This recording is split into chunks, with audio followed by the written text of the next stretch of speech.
I'm going to pin you guys to the wall on this one. We're going to go back quickly to expansion. I'm just curious.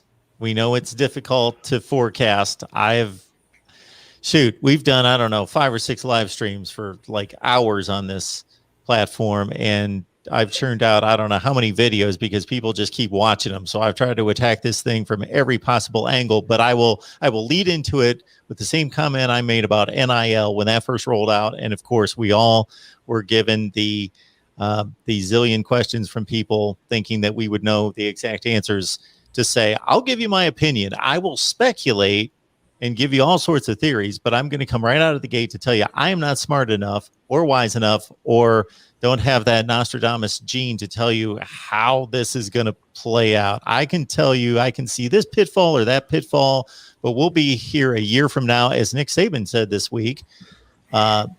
And then we'll be able to say, oh yeah, we didn't see that coming, or we didn't ever envision that scenario. So I will say it concerning the expansion situation as well.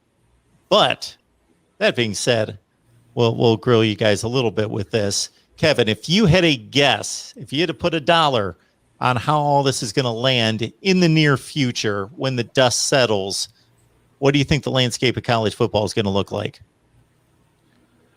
Texas and Oklahoma will be playing in the SEC in 2022. The Big Ten will still be doing research. The remaining teams of the Big 12 will all scatter in the wind, and there will not be a consensus about anything at that point. Tony? I think the Big 12 will pick up some AAC teams, maybe a Cincinnati, something like that, if there's a Big 12 to join, and who knows if there will be. I think the Big 10 will still be at 14 teams in a couple of years, but there's going to be some movement with the Pac-12. I do wonder if that makes if they go to, say, 8 conference games and then 2 games against the Pac-12 or something like that to get even more of a connection there. I think the SEC will be at their 16, and I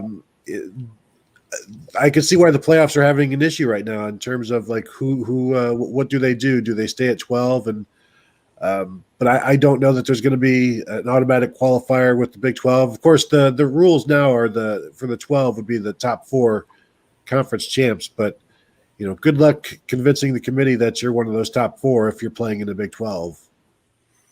Yeah, it'd be almost akin to the American Conference, really, without Texas and Oklahoma in a lot of respects. Man, to predict the future is kind of murky. I would hate to see the Big Ten reach on some non-entities just to get the 16 to match the number. To say, okay, we were proactive. We added Kansas and Iowa State. See, look at us. We're 16 as well. We got a great basketball school as well. Basketball, I've covered Ohio State basketball for like 32 years full time. And as much as I love college basketball and enjoy it, it has nothing to do with where the future of college athletics is headed, other than the NCAA holds that $1 billion contract for the tournament with CBS and Turner. And that's what kind of binds them, almost by a thread. That's what kind of keeps the whole thing together. Otherwise, it would be college athletics presented by the Southeastern Conference here in about 2 weeks. So, with no mention of the NCAA ever again. So, are they shooting to become the governing body of college athletics or to lead college athletics into this new frontier? I don't know. There's been some speculation about that 16 is the first stop on their way to 40. The 40 best and biggest and brightest college athletic departments being a part of one umbrella and just telling the other 310 that have glommed onto them for the tournament revenue every year to stick it. So I don't know. It's interesting, but it should be driven by football. It will be driven by football. And again, no non-entities, please. I mean, Maryland and Rutgers we've covered the non-entity factor with this conference ad infinitum, and Nebraska's basically worn itself down to a non-entity at this point. So to my way of thinking, I mean, you hear about West Virginia, 3 million, maybe 3 million people, TV homes, nil. I mean, you just don't gain anything. The Big 12 got into the Eastern time zone. That was kind of what they were looking at with West Virginia and that ability to get to the Eastern seaboard a little bit. But, I don't know that, I think Cincinnati would be a better addition than maybe West Virginia. I don't know. Cincinnati and Houston, would they be perfect for the Big 12? Possibly. So, that'd be the kind of thing I'd be looking at, is just some minor tweaks, because let them have their 16 and see how they like it. As I've said on this show or other shows, we saw this in the 90s. The WAC and the Mountain West came together as one 16-team league, and it lasted for about 4 years. You can't keep 16 schools happy, and when there's only one champion out of 16 schools, that's 15 very unhappy people. And yet, they split up and then they went their separate ways, and it became the 11-team or 10-team Mountain West. And then the rest of them were just kind of shuffled off to, to obscurity. So, well, Utah actually got bumped up to the Pac-12 eventually. But to me, I think 16 is going to be a hard thing to keep. Either it's going to break up eventually, or they're going to become the true mega conference and pluck off Ohio State and Michigan and Notre Dame and Clemson and Florida State and get the people that they want and create this mega conference to where they can just dictate terms to the rest of the country. Oh, you want to play us? Our team, you can come play in a game in our stadium for $800,000. Here you go. That's the going rate now, or whatever. So I don't know, it's going to be tremendous change, probably again, more upheaval and greed.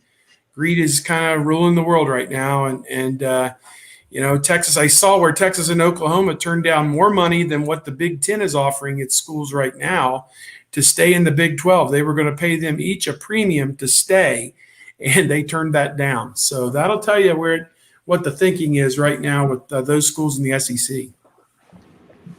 TriStateWoodsketch.com, TriStateWoodsketch.com.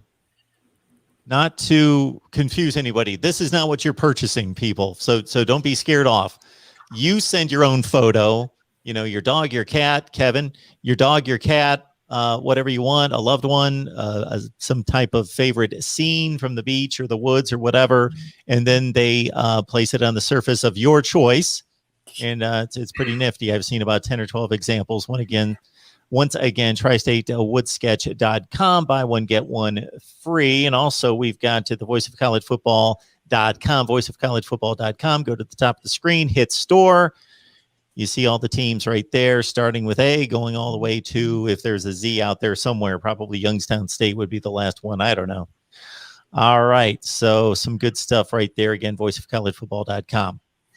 Kevin Noon, Buckeye Grove from Rivals, Tony Gerdeman from Buckeye Scoop, Steve Hellwagon, of course, from 247 Sports Bucknuts. These guys are phenomenal.